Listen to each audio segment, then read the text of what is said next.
The goodbye she never wanted. It was a rainy evening in Los Angeles. Not the usual drizzle that came and went like a polite guest, but a steady downpour that soaked the city in gray. Inside a quiet apartment, far from the flashing cameras and loud premieres, Ana de Armas sat on the edge of her bed, folding the last of her clothes into a small suitcase. Her eyes were puffy, not from lack of sleep, but from holding back too many tears for too long. She had made her decision. Hollywood was not for her anymore. The roles were drying up. The gossip never stopped. People smiled to her face and whispered behind her back. She was tired of pretending to be fine. Tired of always smiling for the camera while her heart was slowly cracking behind the scenes. Ana zipped up the suitcase with shaking hands. She walked over to the window and looked at the blurred city lights. Somewhere out there, a younger version of herself had once believed in magic, in fairy tales, dreams, and heroes. But dreams don't pay rent. Heroes don't show up. In real life, they just live in movies, she whispered to herself. Maybe it's time to go home. She wasn't sure what she would do in Cuba. Maybe open a little cafe by the sea, maybe disappear completely. She didn't want to be seen anymore. Not by directors, not by cameras, not by anyone. Then a knock. A soft, unexpected knock at the door. She froze. It was 11:42 p.m. Who would come this late? She waited. Maybe it was a mistake. Another knock. Firmer this time, still gentle. She walked slowly to the door, heart pounding like a drum. She didn't ask who it was. She didn't say anything. Her fingers trembled as she turned the lock. When she opened the door, she saw him, Keanu Reeves. His hair was wet, his jacket soaked.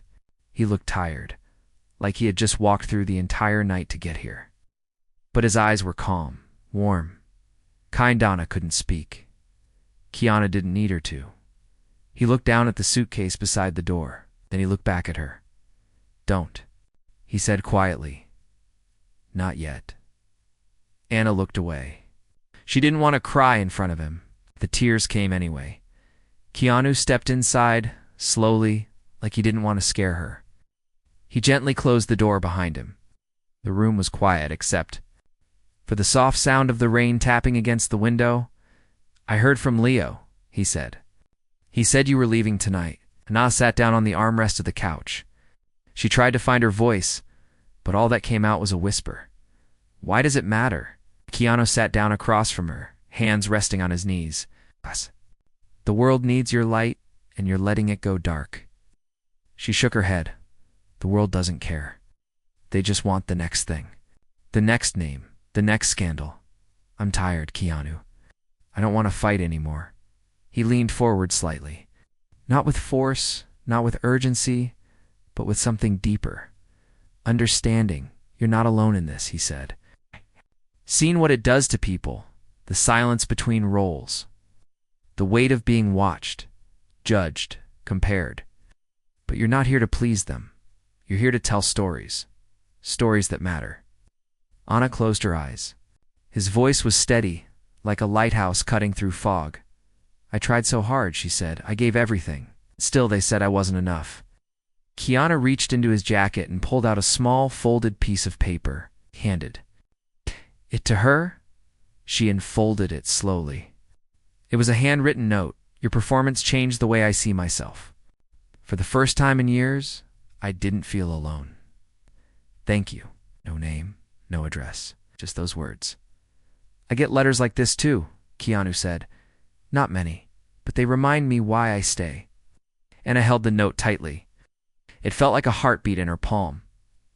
Why did you come? She asked him finally. Keanu looked her in the eyes, and for a long second, everything else faded. The rain, the suitcase, the pain. Because you matter, he said. And I didn't want you to forget that. Ana looked down at the floor. For the first time in weeks, the pressure in her chest softened. Stay a little? She asked, barely above a whisper. Keanu nodded. As long as you need. He took off his jacket, placed it over the back of a chair, and sat beside her in silence. They didn't need to talk anymore for tonight. She wasn't packing. She wasn't leaving. She was just being. That was enough. The moment the world forgot Hearth next morning, sunlight filtered softly through the curtains. It was the kind of warm light that made everything feel quieter, gentler, as if even the world outside knew it needed to take a breath. Anna sat on the floor, legs crossed, her back resting against the couch. The suitcase still stood by the door, untouched. Her eyes were tired, but there was something new in them. Not hope, not yet, but maybe the first fragile pieces of it. Keanu was sitting at the kitchen counter, sipping black coffee. He looked calm, the way only someone who had seen many storms could look calm in the quiet. "Do you want breakfast?" he asked, voice soft. Anna shook her head. "Just coffee." Keanu got up and poured her a cup. No words were needed. He placed the mug gently in front of her and sat down across the room again. Anna took a sip. The warmth grounded her. Then she asked, "Do you ever feel invisible?" Keanu didn't answer right away. He leaned back, looking at nothing and everything all at once. "All the time," he said. "But sometimes that's where I find the truth. In the spaces no one sees." Anna stared at him. She had always seen him as strong, calm, untouchable. But now he looked like someone who had known pain, someone who had carried loneliness on his back and still stood tall. "It's strange," she said. "You're loved by millions, and yet you still know what it feels like to disappear." He smiled slightly, not with pride, but with recognition. "Being famous doesn't mean being seen. Not really. You learn that fast." Anna nodded. She thought about the red carpets, the interviews, the constant noise, and yet no one had truly asked her if she was okay. "I had a breakdown during a shoot last year," she said. "Everyone thought I was just tired. They gave me space, but no one ever asked why I was crying between takes." Keanu listened, fully, without interrupting. "I felt so small," Anna continued. "Like the camera was this giant eye, always watching but never caring." Keanu leaned forward. "Do you want to stop acting?" Keanu was silent for a long time. Then she said, "I don't know. I don't want to stop telling stories. But I don't want to keep losing myself either." Keanu nodded slowly. "Then maybe it's time to do it your way." "My way." He looked at her directly. "Write something. Write something that tells your truth. Something no one else can write." Anna laughed, but there was sadness in it. "I don't even know where to start." "Start here," he said. "Start with this moment." She looked at him, the rain-soaked jacket still drying on her chair, the coffee in her hands, the quiet between them. "You think anyone would care?" she asked. Keanu paused. "Yeah. Maybe not the world, but someone will. Someone who needs it, like that letter I showed you." Anna leaned her head back against the wall. Her eyes fluttered shut for a moment. "Do you know what it feels like," she whispered, "when the world moves on and leaves you behind?" Keanu's voice was steady. "Yes." She opened her eyes. "How do you survive that?" He looked at her gently. "By remembering that their noise isn't your value, and by surrounding yourself with people who don't need the noise to see you." Anna swallowed hard. Her fingers gripped the coffee mug, like she was holding on to more than warmth now. She was holding on to his words. Keanu stood up and walked toward the door. "I have to go to set," he said, "but I want you to come with me." Anna blinked. "What?" "No pressure," he added. "Just come see. See what it's like when kindness runs a set. Maybe it'll remind you what this world can be, if we make it that way." She hesitated. Her eyes flicked to the suitcase, then to him. "Okay," she said quietly, "but I'm not changing." "You don't have to." Keanu smiled. "You're already enough." They walked out together. No cameras, no red carpet. Just two people who understood what it meant to feel unseen, and who, for a few precious hours, would remind each other that they were not forgotten. Anna left the suitcase by the door, and for the first time in a long time, she stepped outside not as a star, but as herself. The studio with no Mir's drive to the studio was quiet, but it wasn't the kind of silence that hurt. It was the kind of silence that allowed room to breathe. Anna sat in the passenger seat of Keanu's old black car, her hands resting in her lap, her eyes watching the city go by. Los Angeles looked different this morning, softer, like it was willing to give her one more chance. Keanu didn't play music. He didn't talk much either. He just glanced at her from time to time, making sure she was still okay. That was the thing about him. He didn't try to fix pain with words. He simply made space for it, until it didn't feel so heavy. As they pulled up to the studio lot, Anna noticed something odd. There were no trailers lined up with giant names on the doors, no paparazzi, no assistants rushing around with clipboards and headphones. It looked quiet, calm, almost like it wasn't a studio at all.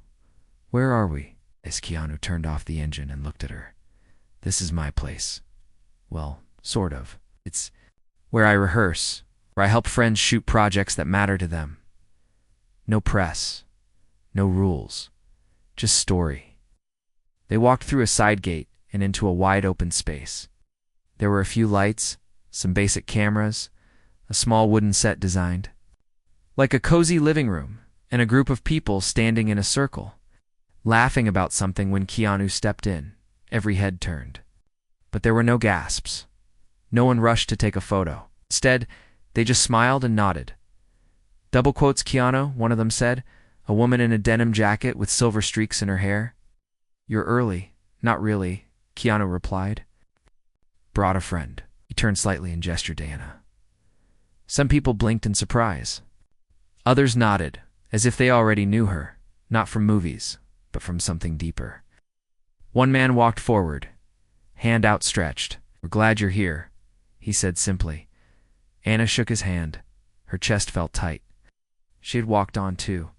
Dozens of sets, but none had ever felt like this. "No mirrors," she whispered, looking around. Keanu heard her and smiled. "That's on purpose." She looked at him, puzzled. "We don't need to see ourselves to perform here," he said. "Just need to feel the truth." Someone handed her a warm cup of tea. Someone else offered her a script, not to act, but just to read. No pressure. No expectations. Anna sat down quietly and opened the pages. It was a short scene. A woman on a bench speaking to a child who wasn't really there.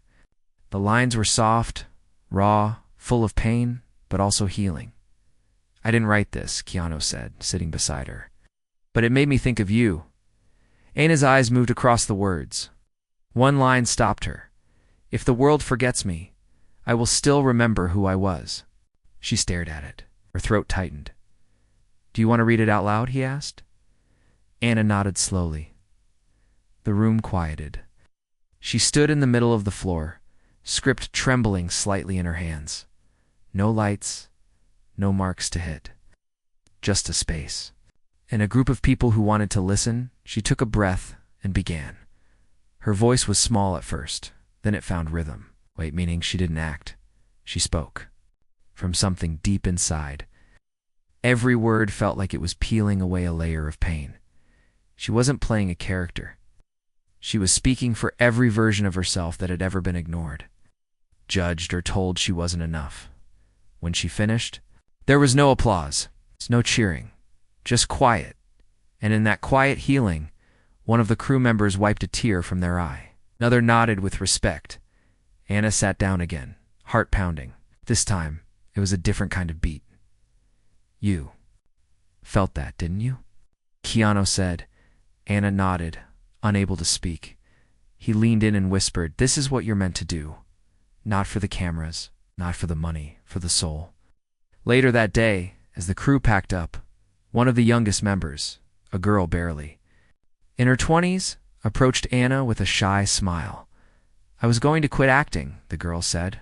"I felt invisible. But after watching you, I don't want to give up anymore." Anna's eyes welled up. "Damned." She took the girl's hand. "You're not invisible," Anna said softly. "Not here, not to me." They hugged. It was simple. Real. The kind of moment that never gets written into a script. Lives in the hearts of those who witness it. As the sun began to set, Keanu and Anna sat outside on a wooden bench, watching the sky turn orange. "Thank you." Anna whispered. Keanu didn't look at her, just said, "You don't need to thank me." "Yes, I do," she replied. "Not for saving me, but for reminding me that I'm worth saving." He turned to her, eyes kind. "You always were," he said. Just forgot for a moment. Anna leaned her head against his shoulder.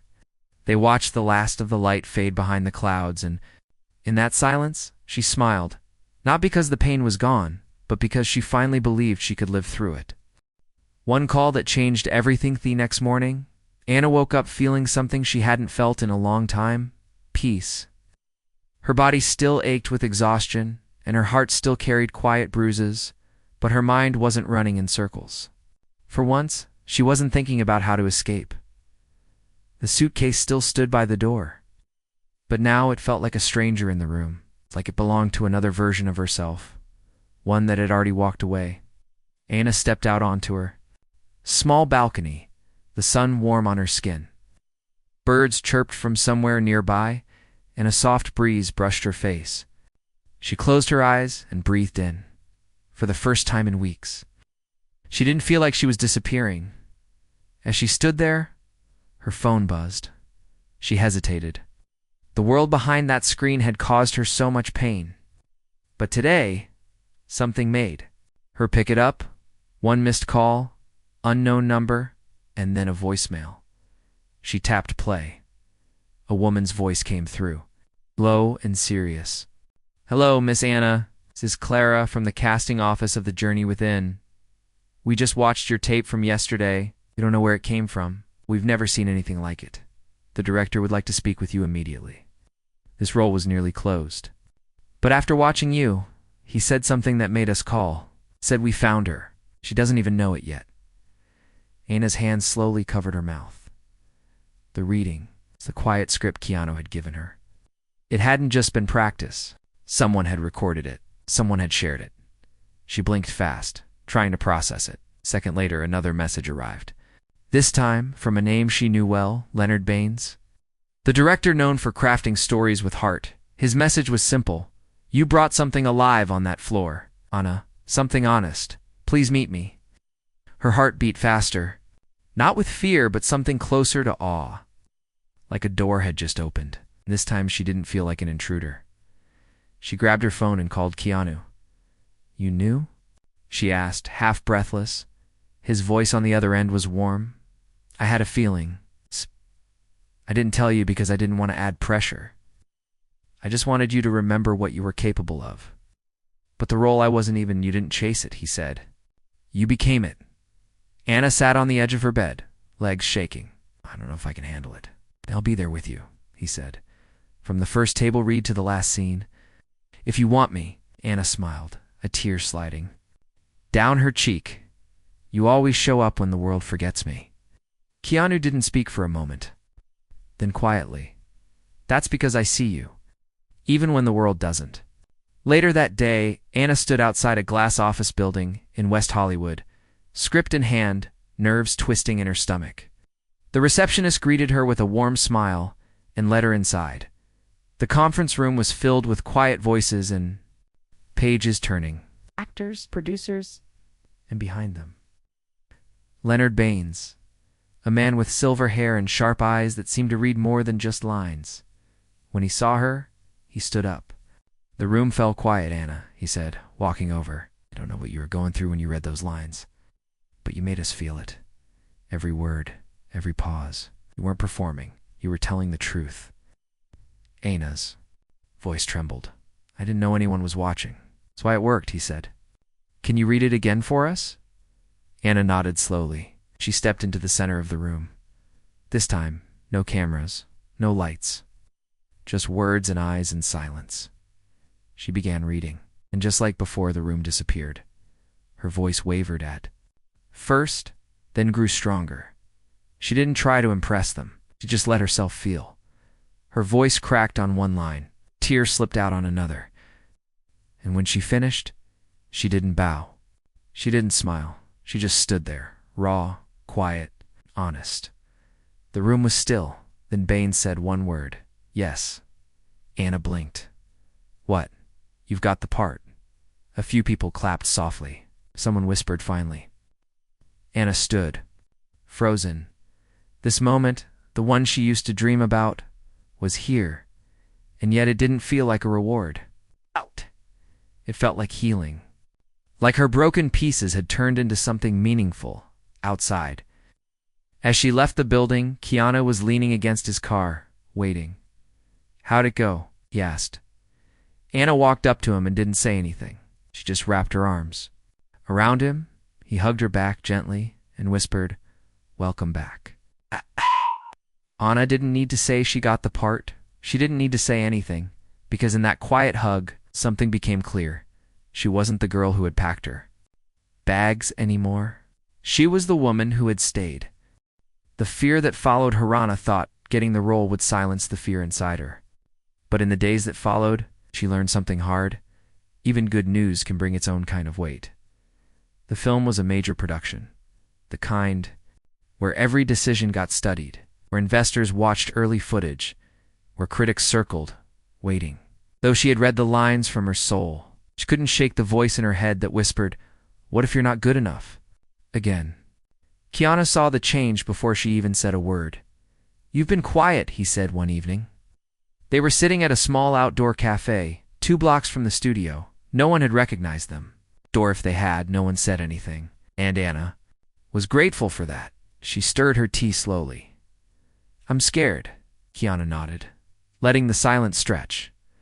"I know everyone's happy," she said, "and the director believes in me. I've been here before. I've felt this before. They praise you today and forget you tomorrow." "Not everyone forgets," Keanu said. "I didn't." She looked up at him. "But what if I forget myself?" He leaned forward. "Then I'll remind you again, as many times as it takes." A lump formed in her throat. Sometimes it wasn't about hearing the right words, it was about knowing who was saying them. On the first day of shooting, Anna stood in front of a small mirror in her trailer. The costume was simple: jeans, a plain sweater. Character was someone who had suffered, someone who was healing. Not too different from herself. She stared into her own eyes, the eyes that had been polished for magazine covers. But real ones, the tired ones, the ones that had cried alone in the dark. "Just breathe," she whispered. There was a knock on the door. Her heart jumped the way it always did before a big moment. She opened the door, expecting an assistant, but it was Keanu. He wore a soft smile. "Brought you something?" He held up a small book. Worn cover, frayed edges. "What is it?" she asked, taking it gently. "My journal," he said. "I wrote in it during the worst years. I thought maybe it might help." Anna blinked. "You're giving this to me? Lending it?" he said. "You'll know when it's time to give it back." Anna opened the cover. The first page had only one line. "Your value is not measured by applause." She looked up at him. "Thank you." Keanu nodded. "Go break them." The scene they shot that day was heavy. Anna's character was sitting in a hospital hallway, waiting to find out if her brother was alive. No music. No dialogue. Just her face and silence. The camera rolled. Anna sat in the chair, hands folded, eyes staring at a blank wall. At first, she acted. Then, something broke through. She remembered waiting for a call years ago, the one that told her she hadn't gotten a role she had risked everything for. The crushing silence. The emptiness that followed. And suddenly she wasn't acting anymore. Tears welled in her eyes. Her breath caught. The pain was real. "Cut," the director said softly. Anna blinked, wiping her cheek quickly. "We're not doing another take," he said. That was it. People on set clapped quietly, but Anna sat still, unsure of what had just happened inside her as she walked off set. She found Keanu waiting with a bottle of water. "You didn't just act that," he said. "You lived it." "I don't know if I can do that every day," she whispered. "You don't have to," he said. "Just be honest." "That's enough." Anna sat beside him on a bench near the lot, legs curled beneath her. She looked up at the sky, soft clouds drifting slowly like they weren't in a rush. "I always thought acting meant becoming someone else," she said. Keanu nodded. "Sometimes. But the best ones, they just tell the truth. Their truth." Anna rested her head against his shoulder. She felt tired. But it wasn't the kind of tired that breaks you. It was the kind that comes after fighting your own mind and winning. Even just a little. "I'm not ready for the world to see this," she said quietly. "Then let them see it slowly," Keanu replied. "Piece by piece. Moment by moment." She closed her eyes. For once, she didn't feel like a role or a rumor or a name on a call sheet. She felt like herself, and for the first time in a long time she believed that was enough. The premiere She Almost Skippeth film wrapped 3 months later. No one said it out loud, but everyone on set felt it. What they had made together was different. Not loud, not flashy, but real. Something that came from inside, not outside. And Anna, ... she had changed too. Not into someone new, but back into someone she had once been, before the doubt. Before the headlines, before the world told her who she had to be. But when the premiere day came, the old fear returned. Anna stood in front of her closet, holding the dress the stylist had picked. It was elegant. Soft cream fabric. But in her hands, it felt too heavy. She wasn't afraid of what people would say about the dress. She was afraid of being seen, truly seen, after showing so much of her soul on screen. Her phone buzzed a message from Keanu. You don't need to impress anyone. Just show up as you. It's always been enough. She smiled softly. Still, her hands trembled. The red carpet was already buzzing when Keanu's car pulled up. He stepped out first. Cameras flashed. Fans cheered. He gave them a small wave, not because he craved the attention, but because he respected them. Then the passenger door opened. Anna stepped out.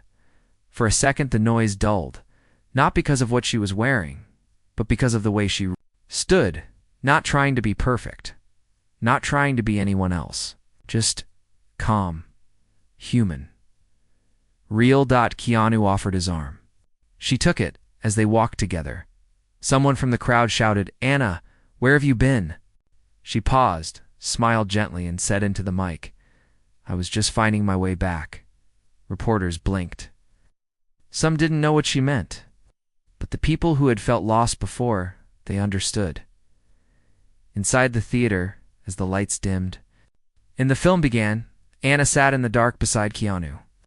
She held her breath during the first scene and the second, waiting for that familiar voice in her mind to whisper, they're going to hate it. But something strange happened. People cried. Not loudly, not with drama, but quietly. Honestly, she heard sniffles behind her. Someone to the right wiped their eyes with their sleeve, and when the final scene ended, the one where her character sits at a table and simply says, I'm still here, the room didn't erupt with applause. It rose slowly, like people weren't clapping for a film. They were clapping for truth, for something that told them, you're not alone. Anna turned to Keanu, tears in her eyes. We did it. He shook his head. You did it. A few weeks later, Anna walked into a small cafe near the beach, not for attention, not for a photo, just for a coffee and a little quiet. A young woman behind the counter looked up and froze. You were Anna. Anna smiled gently. Hi. The girl fumbled for words. I saw your film with my mom. We haven't spoken in years. But that scene, the one where you said, I still love you, even if you don't know how to love me back, it made her call me the next day. Anna's eyes softened. How are you two now? The girl smiled shyly. Getting better. We're trying. Anna reached across the counter and squeezed her hand. Keep trying. As she stepped outside, wind brushing through her hair, she looked out toward the ocean. She remembered the night she had almost left.